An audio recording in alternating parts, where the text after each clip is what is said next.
بسم اللہ الرحمن الرحیم۔ حضرت عبداللہ بن عمر رضی اللہ عنہ سے روایت ہے، انہوں نے کہا کہ میں نے رسول اللہ صلی اللہ علیہ وسلم کو یہ فرماتے سنا، تم سے پہلے زمانہ میں 3 آدمی ایک ساتھ روانہ ہوئے، رات کو پہاڑ کی ایک غار میں گھس گئے۔ جب سب غار میں چلے گئے تو ایک پتھر پہاڑ سے لڑک کر آیا جس نے غار کا منہ بند کر دیا۔ ان تینوں نے کہا، کوئی چیز تمہیں اس پتھر سے رہائی نہیں دلا سکتی مگر ایک ذریعہ ہے کہ اپنی اپنی نیکیوں کو بیان کر کے اللہ سے دعا کریں۔ چنانچہ ان میں سے ایک نے کہا، اے اللہ، میرے والدین بہت بوڑھے تھے، میں ان سے پہلے کسی کو دودھ نہیں پلاتا تھا، نہ اپنے بال بچوں کو اور نہ ہی لونڈی غلاموں کو۔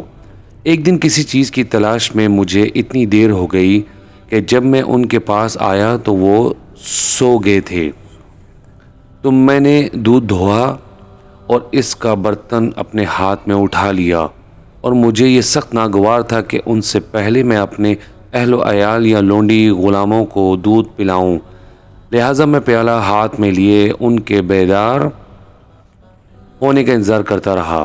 جب صبح ہوئی تو دونوں نے بیدار ہو کر دودھ نوش فرمایا۔ اے اللہ، اگر میں نے یہ کام خالص تیری رضا جوئی کے لیے کیا ہو تو ہم کو اس مصیبت سے نجات دے۔ چنانچہ یہ پتھر تھوڑا سا اپنی جگہ سے ہٹ گیا، لیکن وہ اس سے نکل نہ سکتے تھے۔ نبی صلی اللہ علیہ وسلم نے فرمایا، اب دوسرا شخص یوں کہنے لگا، اے اللہ، میرے چچا کی ایک بیٹی تھی جو مجھے سب سے زیادہ پیاری تھی، میں نے اس سے برے کام کی خواہش کی لیکن وہ راضی نہ ہوئی۔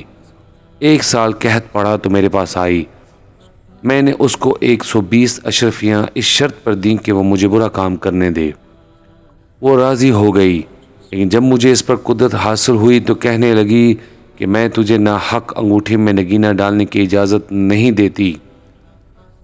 یہ سن کر میں نے بھی اس بات کو گناہ سمجھا اور اس سے الگ ہو گیا، حالانکہ وہ سب سے زیادہ پیاری تھی، اور میں نے جو سونا اسے دیا تھا وہ بھی چھوڑ دیا۔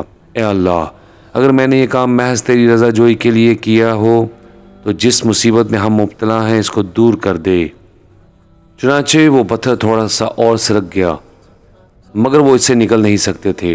نبی صلی اللہ علیہ وسلم نے فرمایا، اب تیسرے شخص نے کہا، اے اللہ، میں نے کچھ لوگوں کو مزدوری پر لگایا تھا اور ان کو ان کی مزدوری بھی دی تھی، لیکن ایک شخص اپنی مزدوری کے بغیر چلا گیا، میں نے اس کی رقم کو کام میں لگایا جس سے بہت سا مال حاصل ہوا۔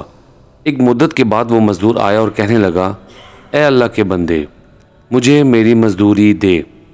میں نے کہا، تو یہاں جتنے اونٹ گائے بکریاں دیکھ رہا ہے یہ سب کے سب تیری مزدوری کے ہیں۔ اس نے کہا، اے اللہ کے بندے، مجھ سے مذاق نہ کر۔ میں نے کہا، ایسی کوئی بات نہیں، میں تیرے ساتھ مذاق نہیں کرتا ہوں۔ تب اس نے تمام چیزیں لی اور ہانک کر لے گیا اور اس میں سے کچھ بھی نہ چھوڑا۔ اے اللہ، اگر میں نے یہ کام محض تیری خوشنودی کے لیے کیا تھا تو یہ مصیبت ہم سے ٹال دے جس میں ہم مبتلا ہیں۔ چنانچہ وہ پتھر بالکل ہٹ گیا اور وہ اس سے باہر نکل کر مزے سے چلنے لگے۔